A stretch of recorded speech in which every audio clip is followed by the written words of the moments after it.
Hello everyone, I am Ifra. Hope you are doing well. So आपने देखा होगा इससे प्रीवियस वीडियो में हमने whom एंड विच के अबाउट पढ़ा था कि वो एडजेक्टिव क्लॉज के कनेक्टिव के रूप में कैसे यूज़ होते हैं, कौन कौन से प्रोनाउन रिमूव करने होते हैं। Now in this video we will discuss about the where and when as a connective of a noun clause, adjective clause and adverb clause. ठीक है, तीनों के बारे में पढ़ेंगे। एडवर्ब क्लॉज के बारे में अभी तक नहीं बताया है एज अ कनेक्टिव, तो अभी बताएंगे हम। तो स्टार्ट करते हैं अपनी हेडिंग के साथ। तो हेडिंग लिखते हैं यूज़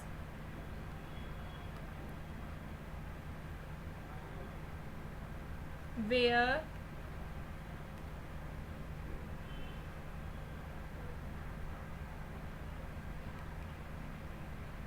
एंड व्हेन। वेयर मतलब कहाँ, व्हेन मतलब कब इनका यूज़ करेंगे as a connective of noun, adverb, adjective clause में। ठीक है, तो यहाँ पर सबसे पहले लाइन खींचते हैं हेडिंग के लिए।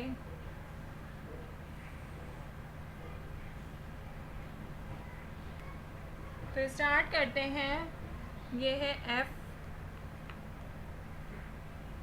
क्या पढ़ेंगे? Where, use of where. Where का है ये first. Use of where as a connective of a noun clause.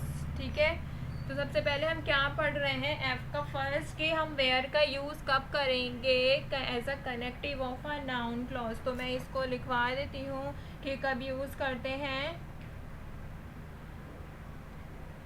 इन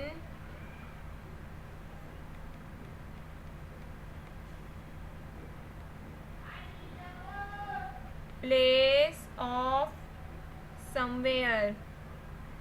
कब यूज़ करते हैं? जब समवेयर का यूज़ हो रहा होता है, उसको हटा के क्या यूज़ करते हैं? वेयर का। ठीक है, तो एग्जाम्पल लेते हैं। First, she hid my purse somewhere। Second sentence लेते हैं। आई डू नॉट, मतलब डोंट भी लिख सकते हैं। नो दिस, मुझे नहीं पता। तो अगर हम इसको कंबाइन करके लिखेंगे तो ये कुछ ऐसे लिखा जाएगा। समवेयर की जगह पे आप देखेंगे वेयर का यूज़ कर दिया, मतलब सेम ही रहेगा। आई डू नॉट नो, मुझे नहीं पता, where she hid my purse. देखिए आपने कितने स्मूथली इसमें बिना मीनिंग को चेंज किए समवेयर से कहाँ पर आ गए, हम समवेयर को रिमूव करके वेयर का यूज़ किया है। तो देखेंगे ये कहता है कि I do not know where she hid my purse. ठीक है, अब क्या देखते हैं, इसका सेकंड देखते हैं।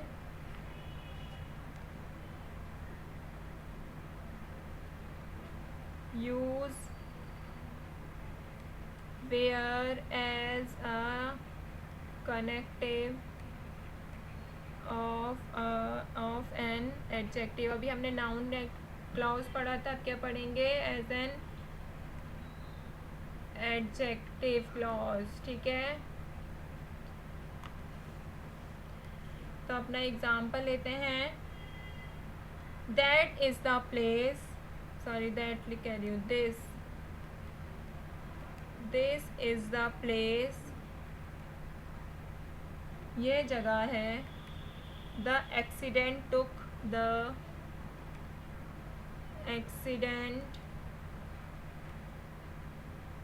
Place here yesterday. तो ये क्या कह रहा है? This is the place the accident took place here yesterday. यह वो जगह, यह जगह है, यह एक जगह है the accident took place here, accident हुआ था इस जगह पर कल। ये पास्ट की बात कर रहा है सेकंड सेंटेंस में। तो अगर हम इसको कंबाइन करेंगे तो कुछ ऐसा होगा। इसमें आप ये ध्यान रखें, अगर हम वेयर का यूज़ कहाँ पे कर रहे हैं, एडजेक्टिव क्लॉज में, तो इसमें कब यूज़ होगा, इन, ये मैंने आपको बताया नहीं ना, मिस हो गया, in place of here, there. यहाँ पर जहाँ पर भी आपको ये वर्ड दिखे इसकी जगह पे क्या यूज़ करना होगा, वेयर। तो दिस इज़ द प्लेस, आपको इस सेंटेंस में दिख रहा होगा हेयर, यहाँ पर ये ध्यान रखिएगा इसको, where the accident took place yesterday. ठीक है, तो आपने क्या देखा कि हमने हेयर की जगह पे क्या यूज़ करते हैं, हम वेयर का यूज़ करते हैं कि यहाँ पर एक्सीडेंट हुआ था कल। सेकंड सेंटेंस क्या करता है, the accident took place here, यहाँ पर एक्सीडेंट हुआ था, हमने वेयर का यूज़ करके क्या कहते हैं, यह वो जगह है जहाँ पर एक्सीडेंट हुआ था कल। ठीक है, ऐसे ही अभी देखते हैं हम, आपको समझ आ गया होगा, इतना कोई डिफ़िकल्ट नहीं है। थर्ड देख लेते हैं, एडवर्ब क्लॉज में कैसे यूज़ होता है ये। ठीक है, use where as a connective of an adverb clause. तो इसका एग्जाम्पल देखते हैं, the convict fled somewhere। Second sentence लेते हैं, the police could not follow him। तो ये हमने दो सेंटेंस लिखे हैं। फर्स्ट क्या है, the convict fled somewhere, the police could not follow him.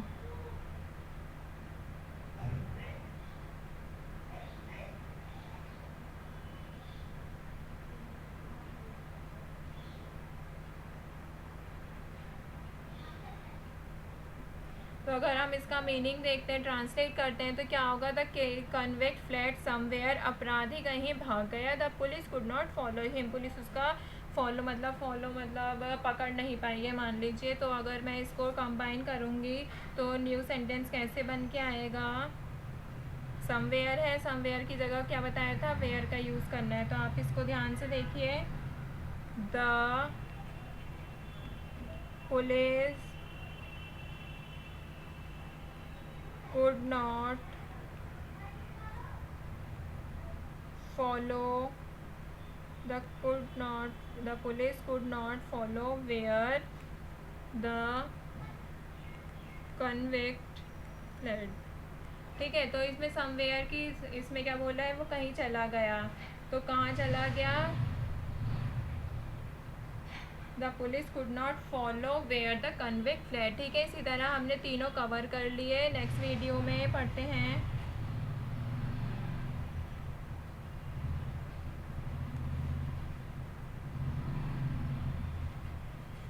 Ji,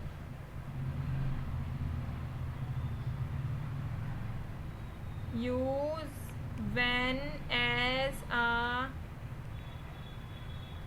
connective of a noun clause। Noun clause में कैसे यूज़ होगा ऐसा कनेक्टिव, क्या चीज़, when। तो अगर मैं एग्ज़ाम्पल लेती हूँ, फर्स्ट एक एग्ज़ाम्पल ही कर रहे हैं, नहीं तो वीडियो ज़्यादा बड़ी हो जाती है फिर। द गेस्ट्स आर अराइविंग, इसका मतलब है गेस्ट आ रहे हैं। सेकंड लिखते हैं, डू यू नो, क्या तुम्हें पता है, क्या चीज़, the time of their arrival, यहाँ पे लिख देती हूँ इसका बचा हुआ अराइवल। क्या तुम्हें उनके आने का टाइम पता है? तो अगर मैं इसको कंबाइन करके लिखूँगी तो ये कुछ ऐसे होगा कि हम वैन का यूज़ कब कर रहे हैं, नाउन क्लॉज। नाउन क्लॉज पता है जब हम सेंटेंस में नाउन को डिस्क्राइब करते हैं तो आ जाएगा do you know when the guests are arriving. तो ये क्या यूज़ कर रहा है, ये गेस्ट को, गेस्ट नाउन को वो कर रहा है, ठीक है, डिस्क्राइब कर रहा है। इसका ये फर्स्ट था, जी का फर्स्ट। जी का सेकंड देखते हैं, use when as a connective of an adjective clause, ठीक है। तो इसका अगर हम लेते हैं एडजेक्टिव क्लॉज में व्हेन का यूज़ करते हैं एज अ कनेक्टिव, तो इससे पहले हमें एक चीज़ देखनी होगी कि कहाँ पर यूज़ होता है। ये कहाँ पर यूज़ होता है, इन प्लेस ऑफ देन। जहाँ पर देन होगा उसकी जगह पर क्या यूज़ होगा, व्हेन यूज़ होगा। तो फर्स्ट एग्जांपल देख रहे थे हम, लिखते हैं यूथ इज़ द टाइम। लिखिए youth is the time. Second sentence के नीचे लिख देती हूँ the seeds of character can be sown then।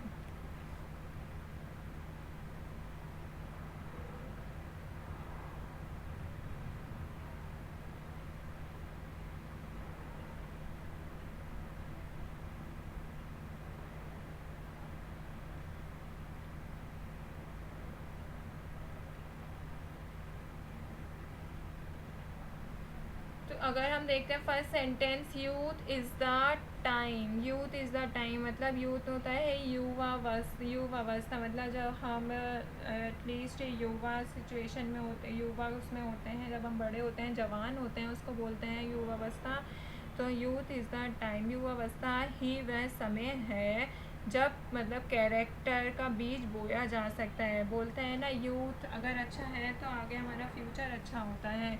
Youth का समझदार होना बहुत ज़्यादा ज़रूरी है। जैसे आजकल आप देखेंगे यूथ जो है वो मतलब जो जवान लोग हैं आजकल के, जो बहुत सारी चीज़ें समझ रहे हैं धीरे धीरे। तो अगर हम इसको कंबाइन करके लिखेंगे तो ये कह रहा है युवा अवस्था ही वह समय है जब कैरेक्टर मतलब चरित्र का बीज बोया जा सकता है। तो अगर इसको कंबाइन में करती हूँ तो ये कुछ ऐसे होगा, youth is the time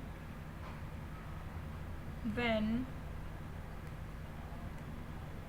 the seeds of character can be sown।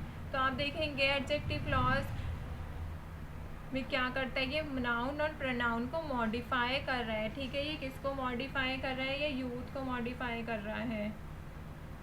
एक लास्ट देख लेते हैं इसका थर्ड, जी का थर्ड क्या है, use when as a connective of an adverb clause, ठीक है। इसका एक सेंटेंस देख लेते हैं, द सोल्जर पास्ट। लिखिए the soldiers passed through the streets. Second sentence लिखते हैं द पीपल गॉट अफ्रेड। तो क्या कह रहे हैं, सोल्जर स्ट्रीट मतलब होता है गली, गली के पास से जा रहे थे तो जो द पीपल गॉट अफ्रेड, लोग डर गए थे। अगर हम इसको कंबाइन करते हैं तो कब कंबाइन करेंगे, इसको लिखते हैं when the soldiers passed through streets, क्या हुआ फिर, ये कॉमा आ जाएगा, द लोग, द पीपल गॉट अफ्रेड, लोग डर गए। जब सोल्जर गली के पास से जा रहे थे तो लोग डर गए। इस तरह से हमने देखा, क्या देखा, वैन और वेयर का यूज़ करना connective noun adjective as a connective noun clause में, एडजेक्टिव क्लॉज में और एडवर्ब क्लॉज में। ठीक है, नेक्स्ट वीडियो में हम अदर टॉपिक के साथ आएंगे। ये काफ़ी कंफ्यूजिंग होता है, इसलिए मैं आपको एक एक करके दो दो करके बता रही हूँ ताकि कोई कंफ्यूजन क्रिएट ना हो। Stay tuned and thank you.